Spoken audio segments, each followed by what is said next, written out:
All right, Shalom.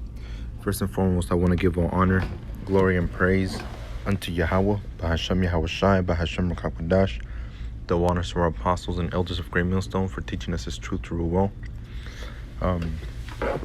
Hopefully this video actually uploads. I have quite a bit of videos, that I made that doesn't upload, and I go into the book of Revelations a couple times.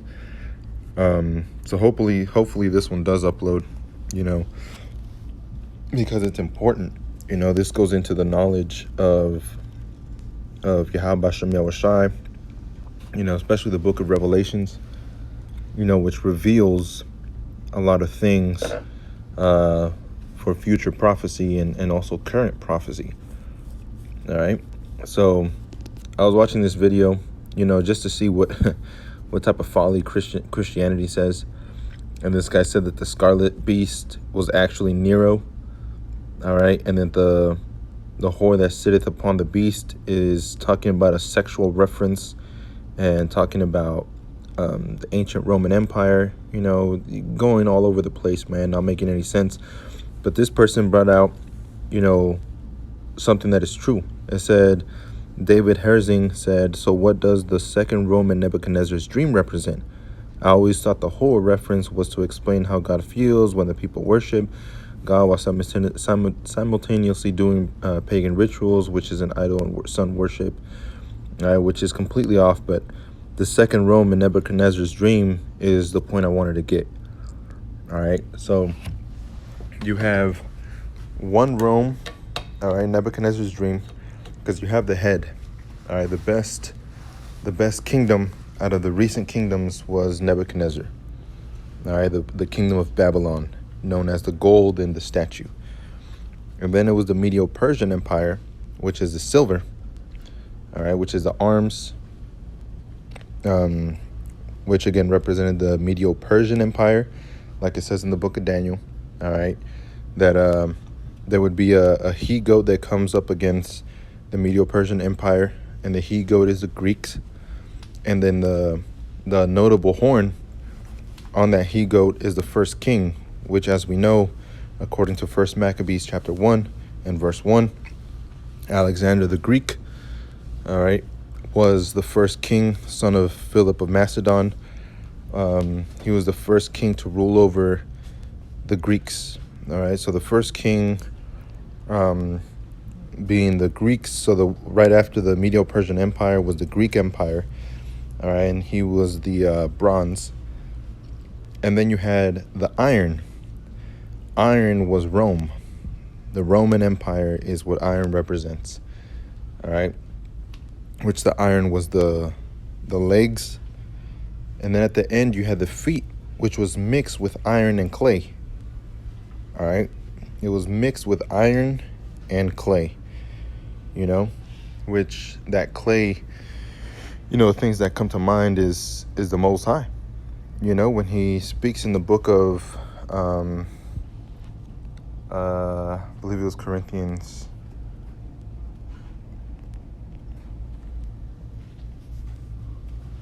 potter. It's not the potter power over clay. Oh, which one was it? No, it's book of Romans. Why have you made me this? Let's look at this one first. Really,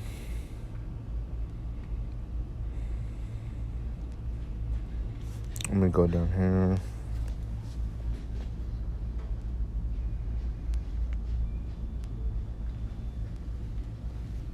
Yep, another one would be Sirach 33 and 13. As the clay is in the potter's hand to fashion it at his pleasure, so man is in the hand of him that made him to render to them as liketh him best. But also there was another one. Oh, here it is. Romans 9 and 21. This is the one I was referencing. Hath not the potter power over the clay of the same lump to make one vessel unto honor and another unto dishonor? And who is he talking about here? He's talking about Israel and Edom. All right, as it says up here, Romans 9:13, as it is written, Jacob have I loved, but Esau have I hated. All right, and then it says, what shall we say then? Is there unrighteousness with the Most High? God forbid. For he saith to Moses, I will have mercy on whom I will have mercy, and I will have compassion on whom I will have compassion. So then it is not of him that willeth, nor of him that runneth, but of the Most High that showeth mercy. All right, and that's why I brought out that that other verse where it says, the potter has power over the clay in verse 21. But going back to Revelations 13, or going to Revelations 13, all right, you have what, that video that I briefly showed. It was, that preacher or priest or whatever he calls himself, saying that the great beast is the beast with 7 heads and 10 horns. He said that's talking about the system of the Romans. All right. And then he's saying that the great whore is the Roman Empire. So, I believe he also brought out a different one and had said that it's talking about Nero, that talking about, which was and is to be, or is gonna come again, saying that was Nero, and people not knowing if Nero was really dead or not, and thinking that Nero was not dead and he died and then he came back, and all kinds of folly, man. That's why you have to be careful with who you listen to and what you listen to, and if you're not strong in the faith, you can simply fall out just by listening to something that has nothing to do with what the scripture actually brings out, so nobody else actually breaks this down, correctly. And you can only find this truth in Great Millstone. You also have Sakari, that for the most part they say what's right. All right, but the truth resides within Great Millstone, man. 100% truth. So in Revelations 13:1 it says, and I stood up on the sand of the sea and saw a beast rise up out of the sea. Now in Revelation 17 it tells you that the sea is actually talking about nations. It's talking about peoples, nations, tongues. That's what that's really going into. It says, and saw a beast rise up out of the sea, having 7 heads and 10 horns. So that part right there isn't that part right there is not referencing Nero or the system of Rome, the actual system of Rome, in that time. It's not referencing Rome in that time, but it does reference Rome nonetheless, So the 7 heads is talking about, actually, let's read on. It says, I stood up on the sand of the sea and saw a beast rise up out of the sea. All right, so it's a system that's going to rise up out of nations, having 7 heads and 10 horns. All right, 7 heads and 10 horns, and upon his horns 10 crowns. So those represent kingdoms, the 10 kingdoms, that receive power as kingdoms.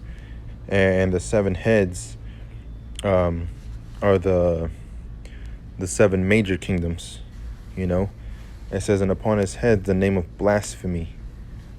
And the beast which I saw likened unto a leopard, and his feet were as the feet of a bear, and his mouth as the mouth of a lion. And the dragon gave him his power and his seat and great authority. Now these sound like mysteries to people with no understanding. All right, but when you go into the 7 heads, it's talking about the Greek, which is the first one to rule over the stead, which are Edomites. Then you have the Romans, which were Edomites, Germania Major, Germania Minor, which were Edomites. 1,000-year period that the Edomites went under, which is called the Dark Ages. And then you had the Renaissance, which is when they came back into power. And they came back as the Spanish, which is 5. They came back as the French, which is 6. And the English, which is 7. And then Revelation 17 talks about the 8th. All right, the 8th head that comes from the 7, which is talking about America, which is Babylon the Great. All right, and that's what that whole video was about. Who is Babylon the Great? And they were talking about Babylon the Great is actually the Roman Empire, and the beast is the Roman system, and the great whore is the Roman Empire. You know, which is going off because now it leaves the question, well, who is the iron and the clay? You know, who is the iron and the clay? Which is the weakest with the weakest link out of all the past empires. Why? Because they go into perdition. You know, that's why I brought out that one in Romans 9. You know, where it says the Most High will do whatever he pleases, man. You know, if he wants to destroy the Edomite Empire, then that's what it's going to be. You know, it's going to be destroyed. You know. So it says, and the beast which I saw was likened unto a leopard. All right, which is, I forgot about the 10 horns and the 10 crowns represent the 10 nations, which actually, let me go into it, see if I can look it up.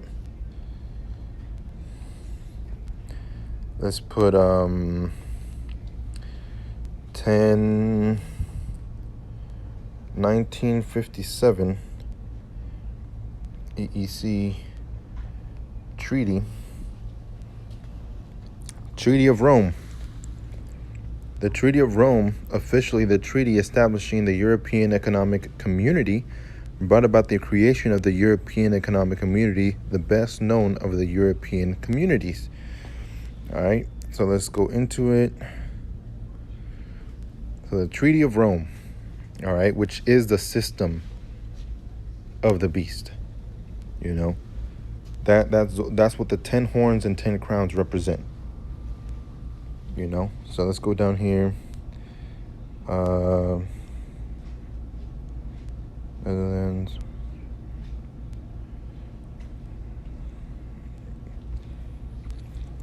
Let me see if it says who signed it, because there's a total of 10 nations that founded this.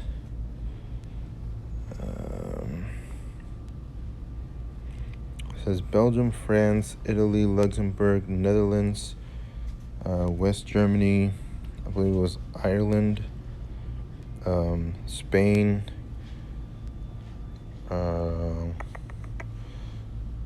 English, and West Germany. Those are the 10. All right. Belgium, France, Italy, Luxembourg, Netherlands, West Germany 6, Ireland 7, the Spanish 8, the English 9, and then West Germany. You had Germany, and then you had West Germany. All right, you had 2 separate Germanys. They weren't one, but when you read about it, it puts Germany and West Germany into one, even though they were 2 separate ones.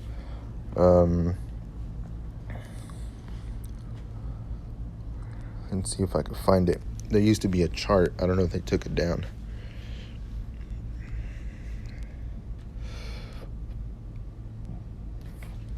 It only shows 6. Yeah, it's not going to show me. But there was... no, it won't show. But it was actually 10 nations in total, you know, that signed this treaty called the Treaty of Rome, you know, which is where NATO, the EU, and America really go into play. You know, NATO, the EU represent the 10 horns, 10 crowns, because America wasn't in it. And then you had the 7 heads, which represented the past kingdoms, you know, the top tier of the past kingdoms. And then you have later mentioned as the great whore, the eighth head, which then that goes into America, you know. And the dragon does not represent Lucifer himself. All right. So in verse 2 it says, "And the beast which I saw was likened unto a leopard, and his feet were as the feet of a bear." All right, so he looked like a leopard, feet of a bear, and his mouth was the mouth of a lion. And the dragon gave him his power and his seat and great authority. All right, so who is this talking about, man? You know?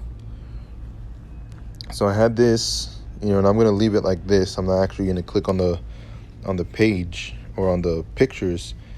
All right, but you see right after the Babylonian was the Persian, the Greek, the Romans, and the feet of iron and clay divided nations, and that rock that was destroying it was the kingdom of Yahweh Hashem Yahushai. You know, so who is that divided nations? All right, or who is the feet of iron and clay? It's talking about Babylon the Great, which is America. You know, but then you have pictures of the leopard, which is Alexander the Great. All right, or the Greek Empire, because he was seen as you know, with a leopard all the time. So that's the kingdom of the leopards, you know. And then also in Egypt, Alexander the Great conquered Egypt and became the Pharaoh of Egypt. And, you know, as a Pharaoh, you would wear a leopard skin. And then the priests of Egypt would also wear leopard skins. All right, so that represents Alexander the Great. And then you have the communist bear, which represents the feet. And the feet represent the end. All right, so the end is going to come through the Russian. And the mouth of a lion represents where America came from. What gave America its pride is England. All right, and you have the Barclays League, LPD, which is a soccer league in England, and their symbol is a lion, you know, and where it says mouth of a lion, it could represent strength, and it can also represent pride, you know. The mouth of something is their pride, you know, or their strength that speak blasphemy, you know, deceit, lies, you know, but their strength came from the British. All right, it says, and the dragon gave him his power. Now, who's the dragon there?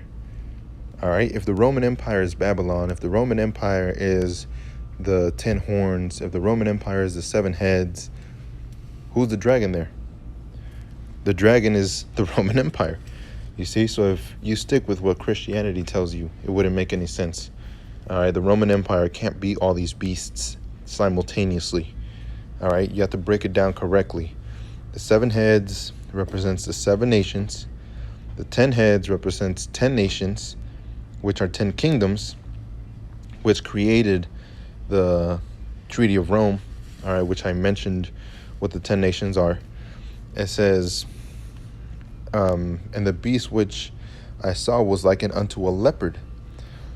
All right, so that's talking about the beginning of this system of people that ruled in power was the Greek. Now, who are the Greek? Edomites. All right. First, the Greek Yawan in the Hebrew tongue were the sons of Japheth, and then later on, their heritage was actually hijacked or stolen by Edomites. All right, they came in and they dwelt with the natives, and then they drove them out as they took over their lands and their philosophies and overall their stuff, man. You know, and you see that up to date too. You know, you see South Africa is getting wider and wider, and then they call themselves African. You know, so that's what the leopard represents, the Greek. All right, and then it says, and his feet were as the feet of a bear, representing the end. And who's going to bring the end? Russia. All right, through nuclear missiles. And you have people that are still unaware that Russia actually has a more advanced technology in nuclear warfare than the United States. And his mouth has the mouth of a lion. All right, talking about the British, because that's where America came from. That's the pride of America. All right, and his mouth has the mouth of a lion, and the dragon gave him his power and his seat and great authority. All right, so Rome was in rulership, uh, you know, during the time of the Messiah. Rome was in rulership, and they had control over the whole world, the whole known world, you know. And now that authority has been given to another, which is who? America, you know. So now America has power over the known world. You see, that's why his power and his seat and a great authority. So America has great authority, you know. They have all the power. They have, you know, people scared. Now people are actually turning against him, which is also in the scriptures. All right, but that's what that's talking about. And I saw one of his heads as it would wounded to death, and his deadly wound was healed. Now, what are the heads?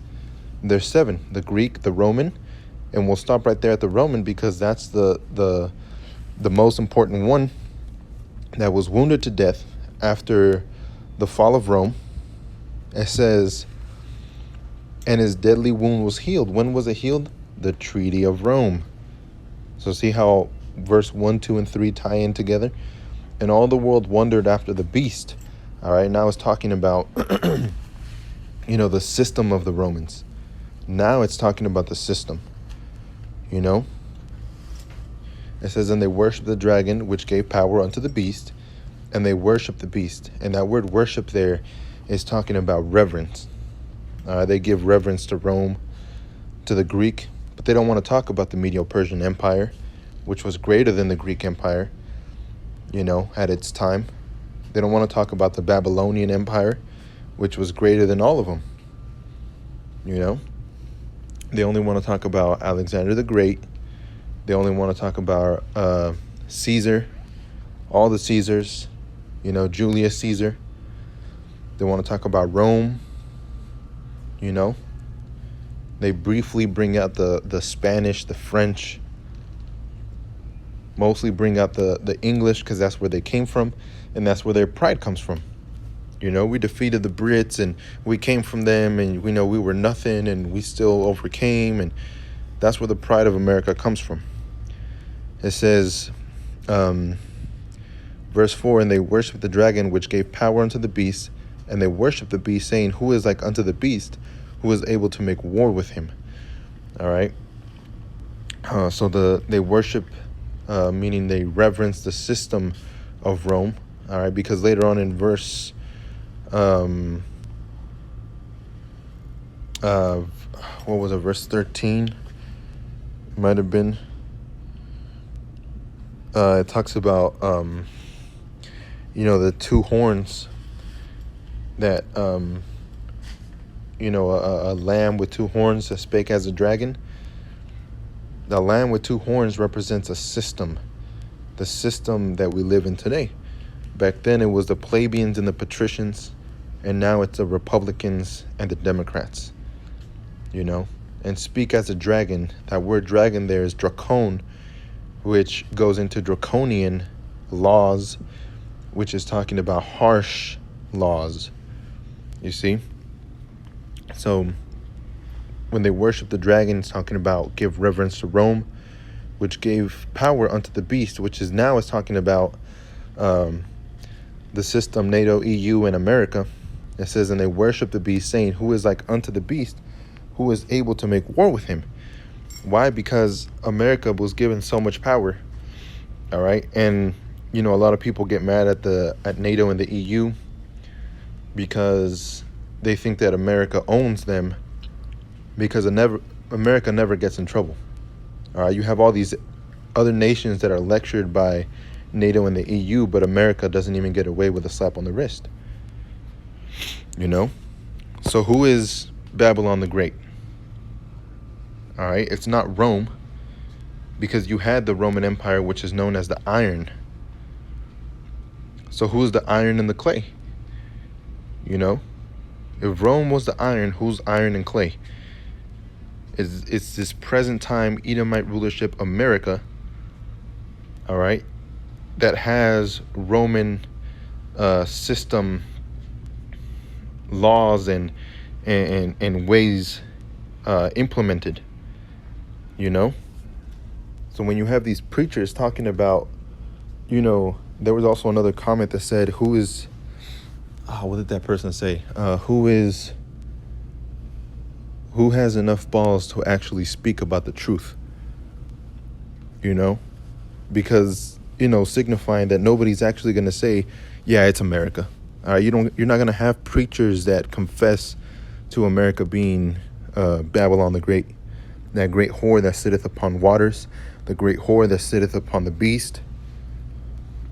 You're not going to have anybody confess that, especially not Americans, man. You have a lot of these diehard Americans that believe that, America is going to lead us into, become the kingdom of heaven, which is not true. America is going to be the destruction, that brings forth the kingdom of heaven. Because after America is destroyed, you're going to have Jacob that's going to rule right after, So who are the Edomites? Who are the wicked of the earth? Who is the clay and the iron? Which is America. And the Edomites being the self-proclaimed white people, So that was just, I was just trying to do a quick hit just to bring out that edification. And I hope that was edifying. And with that, I want to give all honor, glory, and praise unto Yahweh Bashem Yahushai, Bahashem Rakakwadash, and double honors to our apostles and our elders of Great Millstone for teaching us all this truth. Shalom.